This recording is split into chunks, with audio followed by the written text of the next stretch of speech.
Okay, Assalamualaikum dan selamat pagi semua. Hari ini untuk subjek Bahasa Melayu Komunikasi tingkatan 4 KSSM-PK, kita akan masuk tema 2, kenaan hubungan kekeluargaan. Okey. Unit 4 menyentuh berkenaan dengan riadah keluarga. Okey, dalam unit 4 ni kita akan mendengar dan menyampaikan mesej atau idea dengan sebutan dan intonasi ataupun isyarat yang betul daripada pelbagai sumber. Okey. Unit 4 berkenaan dengan riadah keluarga. Diberikan satu tajuk iaitu Taman Mini. Okey. Aktiviti mendengar dan bertutur. Okey, cikgu bacakan ya. Banyak aktiviti riadah yang boleh dilakukan bersama-sama keluarga pada hujung minggu. Oleh itu, Encik Ridwan ingin membina sebuah taman mini di halaman rumahnya. Beliau akan dibantu oleh isteri dan anak-anaknya, Arisa dan Ariana. Okey. Ini adalah mesej WhatsApp di antara Ariana dan Arisa. Okey, mula-mula pertanyaan khabar iaitu, apa khabar Kak Ariana? Okey, khabar baik Arisa. Okay, minggu hadapan ayah hendak membina sebuah taman mini. Bolehkah kakak datang membantu kami? Okey, boleh Arisa. Kakak akan pulang pada minggu hadapan. Okey, terima kasih kakak. Tentu ayah dan ibu berasa gembira. Di manakah ayah hendak membina taman mini? Okey, ayah hendak membina taman mini. Okey, seterusnya lah. Ini adalah teks kata mesej di antara Ariana dan Arina. Bertanya khabar serta berbincang berkenaan untuk mereka pulang membantu ibu bapa mereka di hujung minggu bagi membina taman mini. Okey. Seterusnya, ini adalah gambar di mana hujung minggu yang mereka janjikan.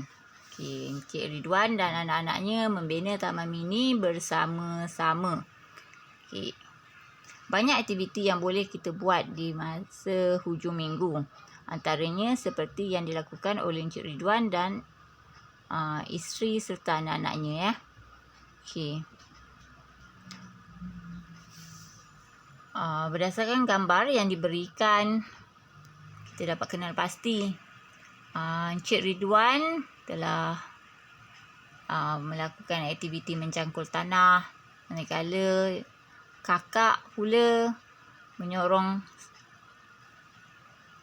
kereta sorong untuk mengangkut tanah. Ibu menggembur tanah pada bunganya, manakala adik mengemas kata sekeliling taman mini yang mereka bina.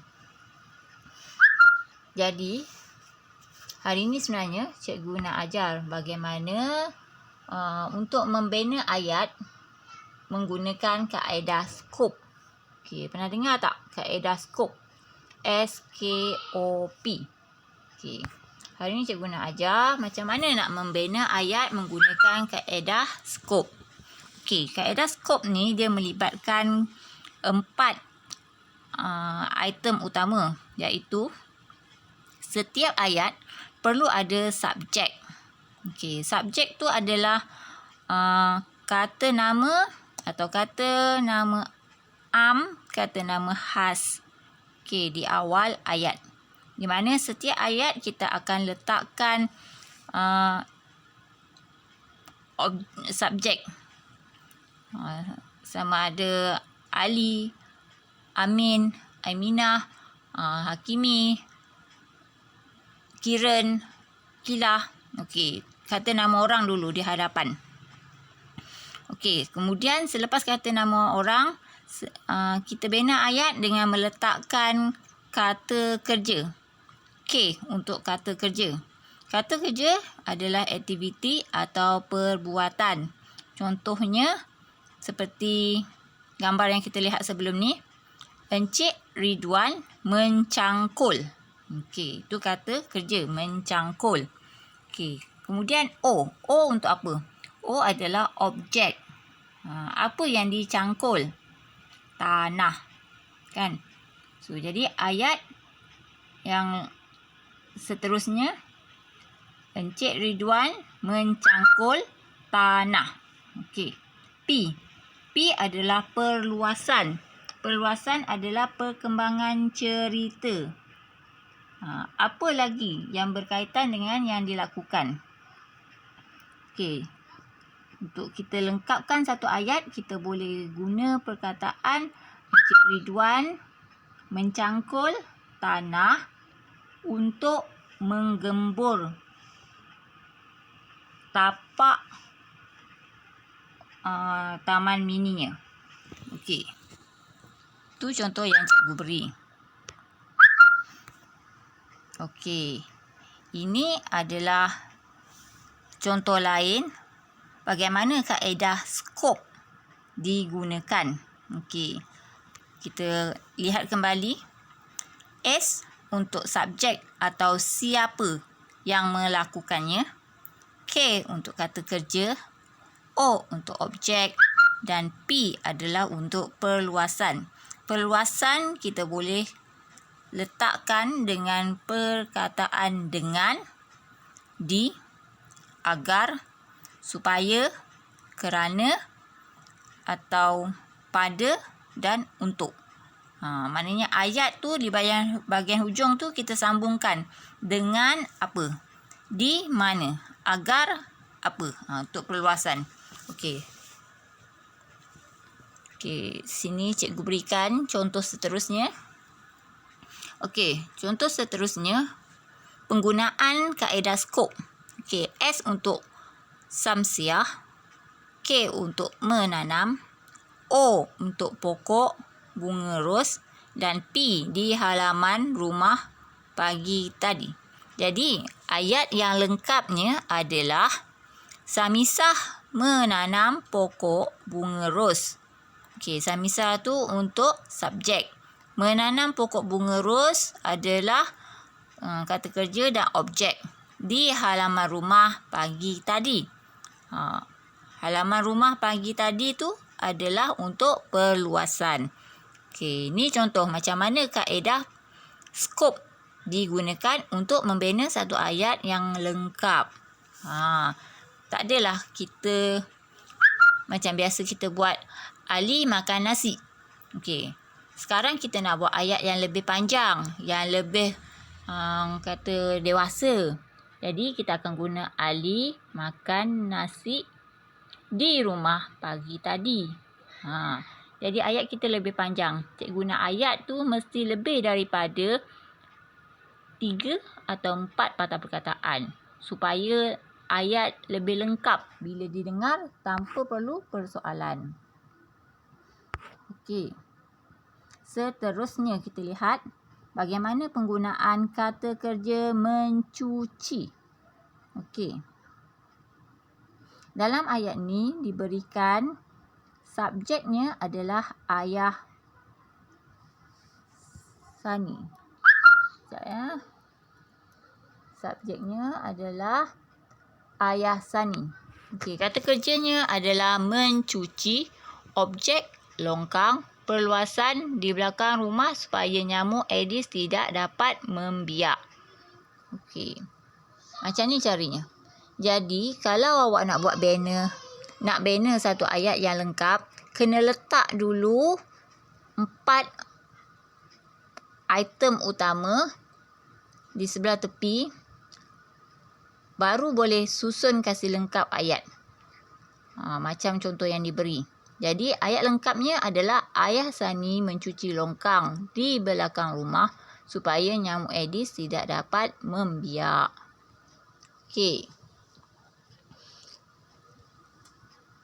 Seterusnya di bahagian tepi, kita tengok pula bagaimana cara mereka membina ayat lengkap menggunakan kata kerja yang diberi. Okey, kata kerja yang diberi adalah seperti menjahit, menebang, menulis dan berjoging. Kalau nak buat satu ayat, pastikan kita letakkan subjek siapa. Siapa yang melakukan aktiviti. Letakkan juga kata kerja, apa yang mereka lakukan. Objek, apa benda yang mereka buat. Perluasan, baru cerita. Sambungan seterusnya. Apa yang berlaku. Okey. Contoh macam nombor 1 ni, dia kasih contoh menjahit. Okey.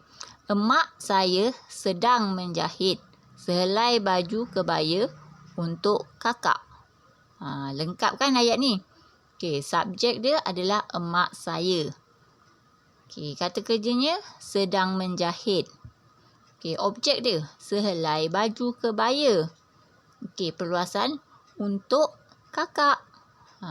Macam itulah cara nak buat ayat yang lengkap menggunakan kaedah skop.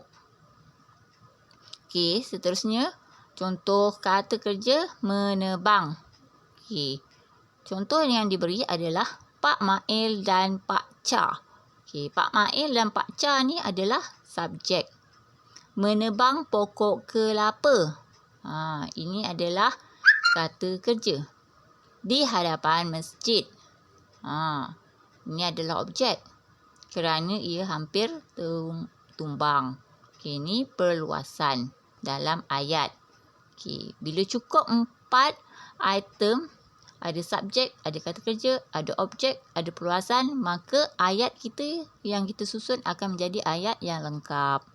Okey, cikgu bacakan sekali. Sekali lagi. Pak Mail dan Pak Cha menebang pokok kelapa di hadapan masjid kerana ia hampir tumbang. Okey, begitulah contoh seterusnya. Contoh menulis. Kakak menulis sepucuk surat kepada sahabat penanya yang tinggal di London. Okey. Contoh ayat berjoging. Salmi dan rakan-rakannya suka berjoging di taman rekreasi untuk menyihatkan badan. Okey. Akhir sekali, cikgu nak beralih kepada tugasan hari ini. Cikgu nak murid-murid sutera umum bina 5 ayat aktiviti riadah yang kamu lakukan bersama-sama keluarga. Okey, apa aktiviti riadah yang kamu lakukan bersama-sama keluarga di masa lapang? Okey, pilih dulu. Apa kata kerja yang boleh awak letakkan? Okey, bina menggunakan kaedah skop. Okey, susun dulu. Skop tu apa? Subjek, kata kerja, objek, perluasan. Okey, letakkan setiap item pada skop. Kemudian awak buat ayat. Susun. Supaya ayat yang dibina akan menjadi satu ayat yang lengkap. Okey, di sini cikgu kasih beberapa contoh kata kerja yang boleh kamu gunakan. Seperti memasak, memancing, menanam bunga, menjahit, membaca, bersenam, berkebun, atau mungkin ada yang masa lapangnya dia gunakan untuk bertukang, menonton TV, terpulang, suka hati. Apa-apa aktiviti riadah yang kamu lakukan bersama keluarga. Cikgu nak kamu bina 5 ayat. Okey, siap bina 5 ayat. Lengkap kaedah skopnya. Hantar pada cikgu. Pastikan kamu tulis pada kertas kosong, tangkap gambar dan hantar pada guru, cikgu.